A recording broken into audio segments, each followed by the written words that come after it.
A parte do nosso vídeo sobre a agricultura brasileira, focada aí nas provas, né? Tanto você de ensino fundamental que está aí pensando em fazer o colégio naval, né? O concurso do colégio naval. Bom, essa segunda parte fala um pouquinho da classificação das propriedades rurais no Brasil, tá? E o Estatuto da Terra de 1964, ele vai ser importante para classificar as propriedades rurais no Brasil. Ele também tinha um outro objetivo, que era redistribuir as terras, né, no Brasil, mas isso não sai muito do papel por parte do Estatuto da Terra, que vai ser um pouco abandonado pelos militares enquanto eles estão no poder.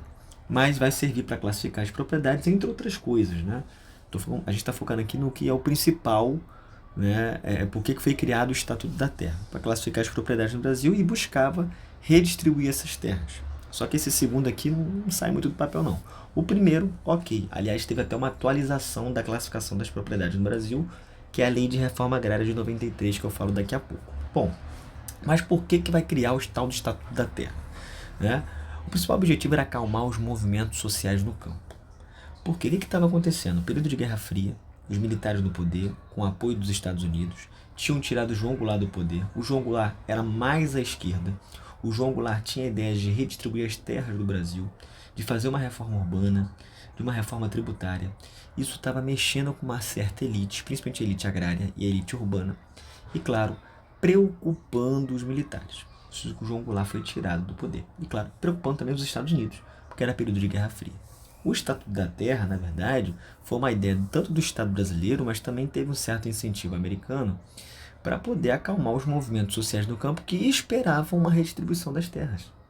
Porque muitos desses movimentos ou perderam acesso à terra, ou nunca tiveram acesso à terra e buscava, né, ter acesso à terra que foi perdida ou que não ganhou, né, uma redistribuição dessas terras. Tá? Então, muitos movimentos sociais que estão nas áreas rurais vão protestar com a saída de João Goulart. Então, para acalmar esses movimentos que estavam fazendo muitas manifestações, é criado o Estatuto da Terra, que aí um dos objetivos é vamos redistribuir essas terras aí, né, da melhor forma possível, mas na verdade não vai sair do papel com os militares no poder. Para quem não sabe o que é reforma agrária, é quando você redistribui as terras, né, e tendo o Estado esse papel de fazer isso. Tá?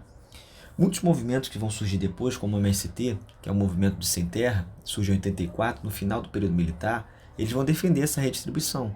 Né? Porque na visão deles, se você redistribuir terras que não têm função social, tá?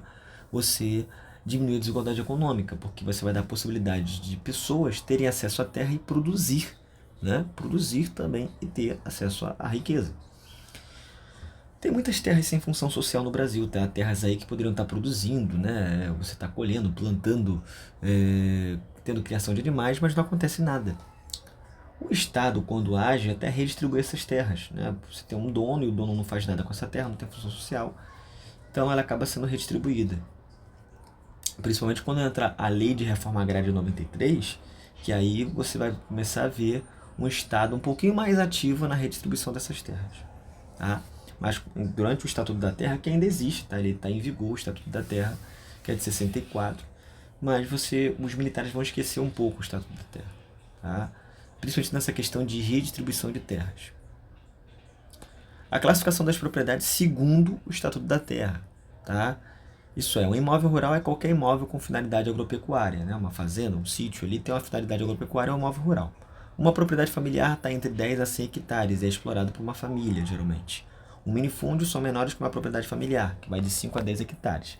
Um hectare é basicamente um campo de futebol, né? Dá 10 mil metros quadrados, tá? Campo oficial de futebol. E um latifúndio são grandes propriedades, geralmente controladas por empresas ou um único proprietário, e vai acima de 1.000 hectares. Tá? A Lei de Reforma Agrária de 93, ela vai dar uma atualizada nessa questão da classificação.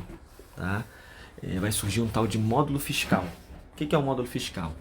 Ele vai ser meio que uma medição, tá?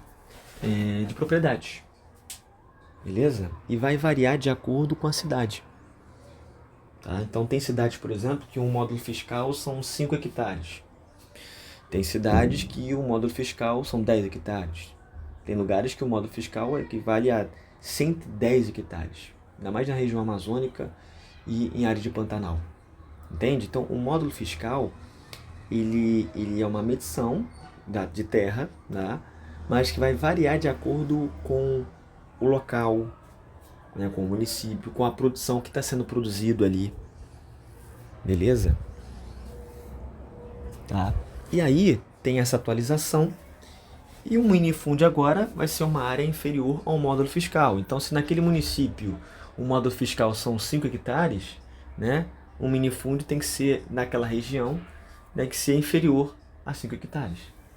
Né? Se as pequenas propriedades vão de 1 a 4 módulos, então se no município X são 10 hectares o módulo fiscal, então as pequenas propriedades ali tem que ter, né, ser de 1 a 4 módulos, 40 hectares, 30 hectares, tá? E assim vai, né? As médias propriedades de 4 a 15 módulos e os grandes de 15 módulos para cima, né? Então, se naquele município lá um módulo fiscal é 10 hectares, então é só tu fazer 15 vezes 10, tá? É o tamanho da propriedade, tá? Importante falar da fronteira agrícola. Fronteira agrícola, a região amazônica e o tal do Mato Piba. Primeiro a gente tem que entender o que é fronteira agrícola, né? O que é fronteira agrícola?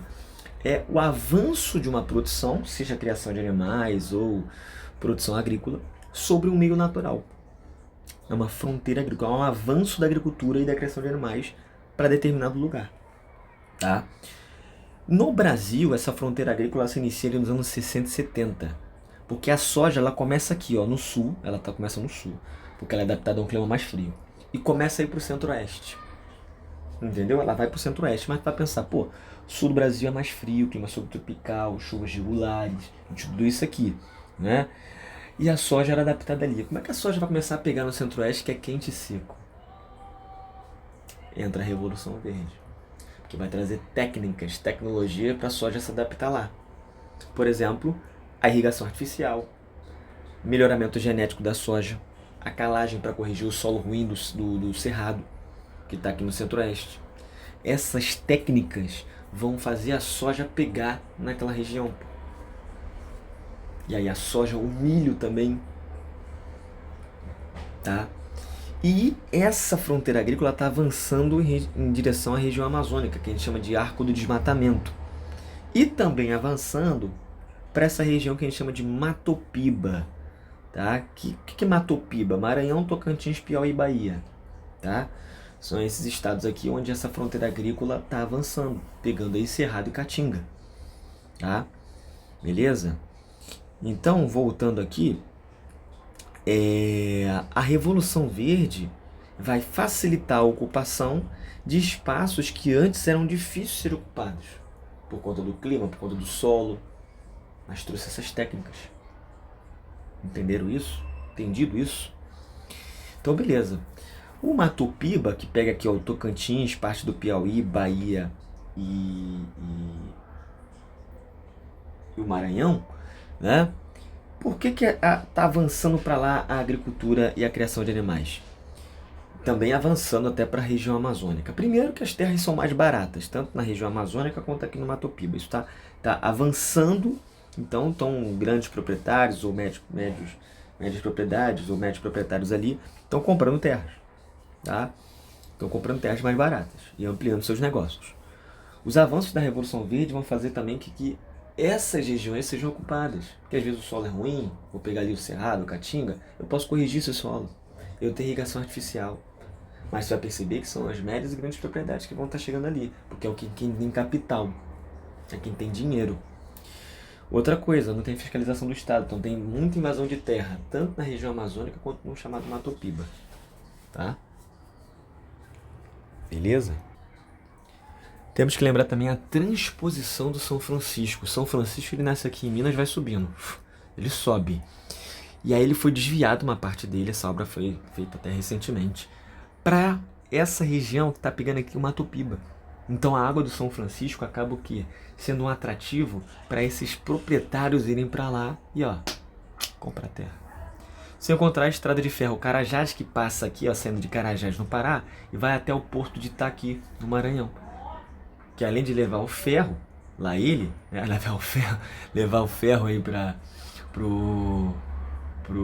porto de Itaqui, passa também escoando a soja, que está chegando nessa região aqui, ó. Então aqui estão os motivos para tanto o avanço da agricultura para a região amazônica e também para o Nordeste, principalmente para essa região chamada Mato Piba. O Mato Piba teve 76% da expansão agrícola sobre a vegetação nativa nos últimos 5 anos, principalmente do Cerrado e a Caatinga que está aqui, ó, nessa região. Pegou? Quem é que alimenta o Brasil? A agricultura familiar. O que você come é a agricultura familiar, porque as médias e grandes propriedades focam na exportação. Então a agricultura familiar é apenas 23% da área rural do país, mas se a gente for pegar em relação a propriedades familiares ou então,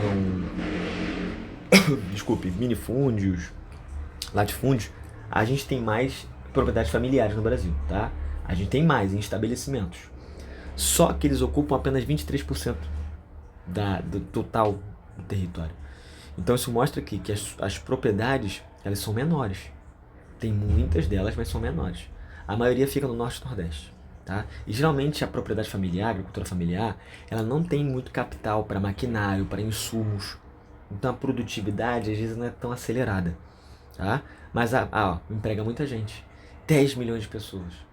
Isso vai desacelerando o chamado êxodo rural. Porque você também gera emprego para pessoas ali na agricultura familiar.